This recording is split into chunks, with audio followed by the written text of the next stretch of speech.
Yeah,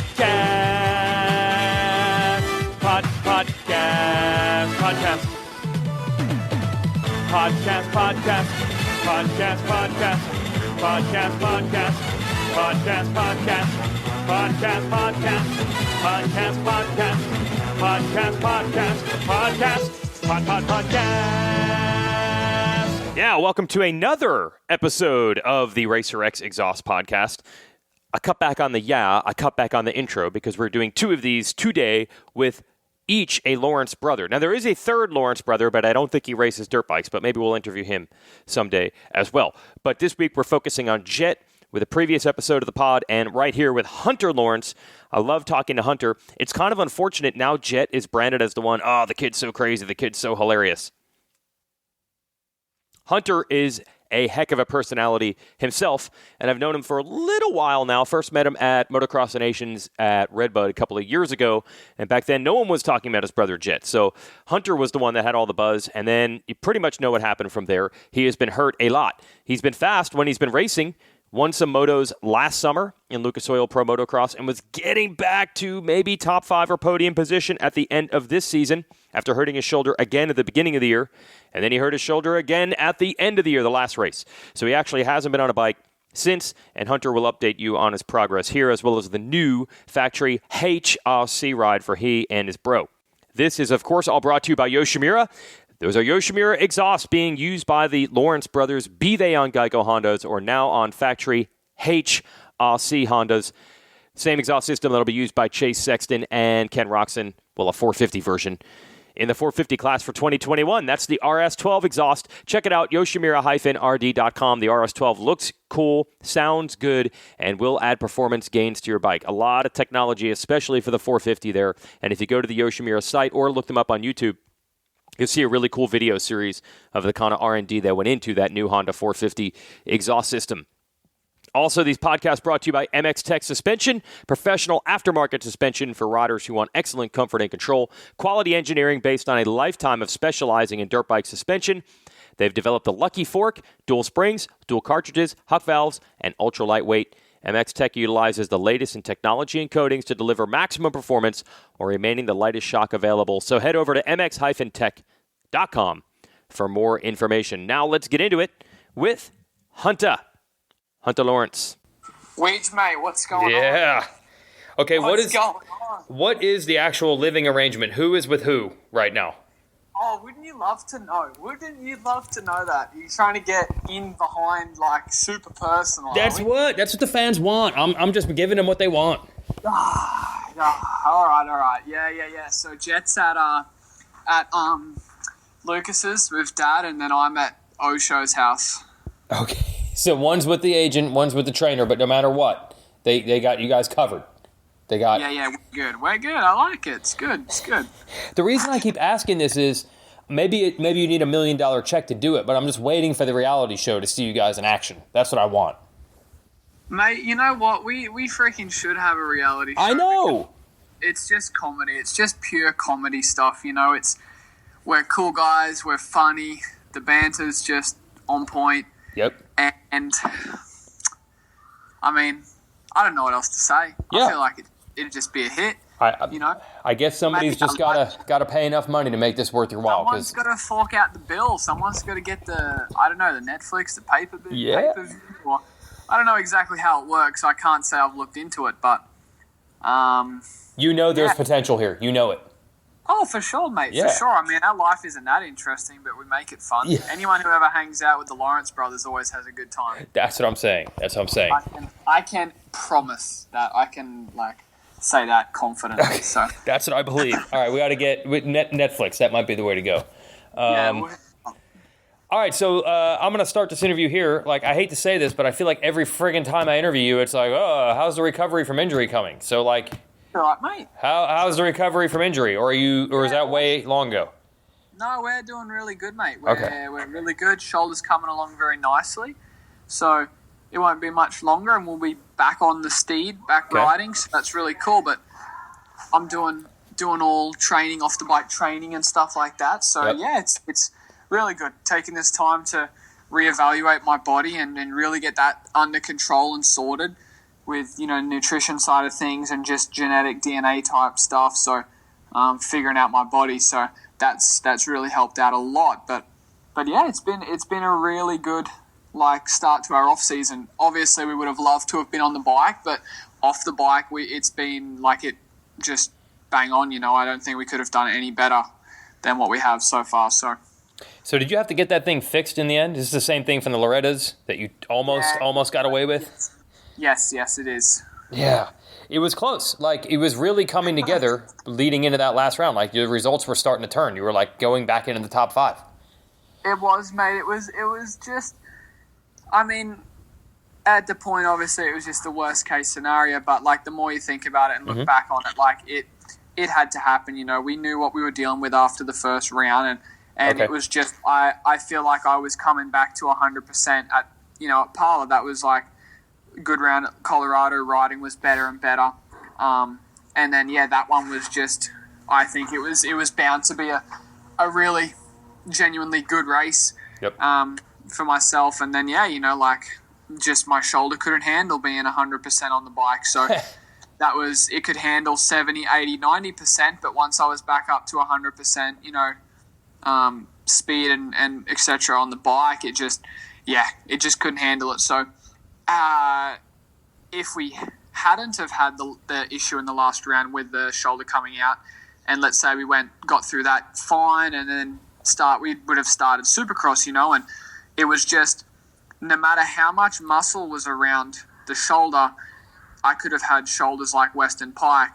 If it got into that position and an unexpected yank or pull, your shoulder would just come out. It was just the default position of that shoulder. There's an open gate, for it to come out. Mm-hmm. So, it could have been December or December time that my shoulder could have came out. It could have came out at any time. So it was something we had to get done. Just, everyone was on board with it. Everyone knew what had to happen and wanted it to happen. So we did it. We took the time, and I'm glad we did. I see what you mean. It's better to start at the beginning of the off season than the beginning of the season or something. Yeah, for sure. And Warren Kramer, such a great guy. He got us in 3 days after Parla. We had surgery on the Wednesday, so it was 4 days. Sorry, that is then. Yep. But yeah, dude, killer. 4 days after Parla, surgery, boom, it's done. So yeah. So look, the Geico Honda team was going away. Everybody knew this.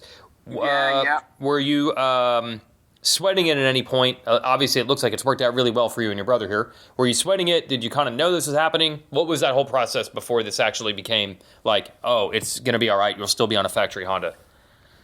Yeah, for sure. Obviously, a huge bummer about Geico going away at Honda. That sucks, dude. They're such a great team, and the people in the team, more than anything, are such great people. It sucks to see it happen to anyone, but especially, Jeff, Myshak, and Ziggy, dude, those guys are awesome, and just, I think of them as mates, before team boss and team owner, so that really sucks. But, we kind of, heard Lucas obviously had a few insights, and he was piecing things together quite early, so it was good. I wasn't ever sweating. It was just, I knew my results weren't what I was capable of and stuff, but at the same time I was battling a lot of things with myself, just physically. Yep. And health wise, and they were aware of it. So it's I'm thankful that they haven't forgotten what I'm capable of, and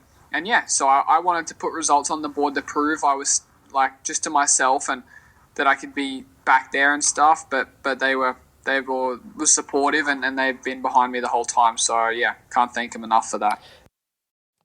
Hey, folks. Weege here, going to interrupt Hunta for just a moment to remind you, RacerX calendar is now available. This is a annual tradition right around the holiday time, and we have it printed. I got one in the mail. I've got it. It's done. So you can get one, too. Just subscribe to RacerX. Go to racerxonline.com/Weege. Give me the credit. I want the credit. WEEGE. Specifically because I do not want Mathis or Daniel Blair who also do podcasts, to get credit for their account. I want the credit, and it results in $0 for me, but it does result in a great calendar for you. That's our latest subscription offering. We really pump up the fact that you can now read all the pages of the magazine on the website, but only if you're a subscriber. And, of course, you'll still get the print edition of the magazine in your mailbox and the calendar as well. Plenty of time to get one in the mail before January comes. Calendar celebrates 50 years of AMA Motocross Nationals. I got some cool old-school photos. No better calendar to put on your desk or wall than this one. Look, we all know that you probably use your phone or your computer or your tablet for your actual calendar to know the actual date. But why not get a whole bunch of awesome photos to hang on the wall via the RacerX calendar? So go to racerxonline.com/Weege. Now, hunt up. Yeah, and I guess now that I think about it, everyone found out the team had lost Geico, but there was still a time where they were trying to potentially keep the team going even, right? Yeah, yes. Yeah, for sure. I mean, it was like, it's like a family, you know? So, like, they basically, the amount of money that Geico pulled out was a very, very substantial amount. And, you know, it was a big punch in the guts for the team. You know, the guy a few weeks prior to when he said they were going to pull the sponsorship, he said, yeah, we're all good, everything's in order. And, you know, so for then 2 weeks later to stop, you know, answering calls and stand up from Ziggy, like, it's a bit of a bummer. But, I mean, hey, they supported the team and gave the team a lot of opportunities for the long time they were with them. So, but yeah, that's how it goes sometimes, unfortunately. Now, do you even know how different this is going to be? Like, I think on the outside, people are like, well, they were Honda 250 guys, and Lawrence Brothers are still Honda 250 guys. Do you know if it's going to be that much different? I mean, there's different personnel, but I think on the outside, people don't know how different the one team might be from the other. So what's your take on that? Is it a big change? Yeah, yes and no. I mean, I just want to say about the fact of that where factory HRC is a huge, like, bonus, accomplishment, privilege, you know, like, it's awesome. The fact we're 250 guys, we've got our own gear deals with Alpine Stars, that's freaking mega. And obviously Jetson with the Red Bull deal as well, you know, having helmet categories. And then the fact we're 250 on factory Honda is really, really cool because, you know, all of the 250 teams are private, or not private, but you know what I mean? Like, they're not a factory direct to right, like the 450 class, you know, so they're obviously supported by the manufacturers, but not to the extent of factory HRC. So that'll be really cool, and I think it's awesome because we can kind of, like, pick and choose, like, you know, the best sort of benefits from Geico, and then obviously HRC get to tap in on a few of those things, so more so than they were able to in the past, just due to the position they are in and sponsors, et cetera. But yeah, dude, it's going to be cool. How different it's going to be, I don't entirely know.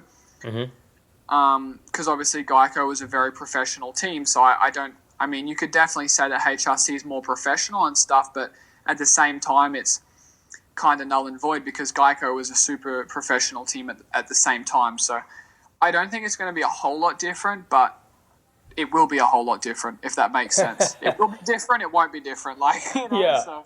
Well, what about, like, the bike? Like, do you know either, like, some components or some staff members that are coming or not coming over? Will that end up being different, or is the bike going to feel... I know you haven't ridden yet, so it's hard to ask, but is the bike going to end up being similar? Yeah, from my understanding, like, the Honda 250 we had last year, it'll be pretty similar to the one we have this coming year. You know, they're working on the engine, obviously, like, trying to get that up to a very competitive level. In Supercross, we have a great bike. In outdoors, we're not where we'd love to be yet. Obviously, one of the big key factors being so many guys on the team, budget, you know, a few things like that do kind of hold us back a little bit on what they want to test, just because it's not, you know, 2 race engines that they're going to put that spec into. It's 6, I think, or 5, you know, like, it's a lot. But yeah, that's as far as I'm understanding, it's going to be pretty similar.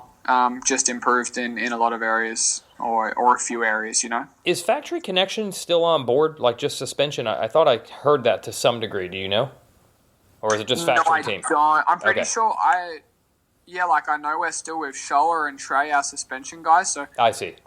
That's all I know as of now. So, gotcha. So I am assuming, like, what happened? You race what would be West this year, which is the later races. Is that the plan? Like, you're going to get back for Soupy? Do you think so? Oh, 100%. Yeah. Oh, okay. I'll be on the bike in a few weeks.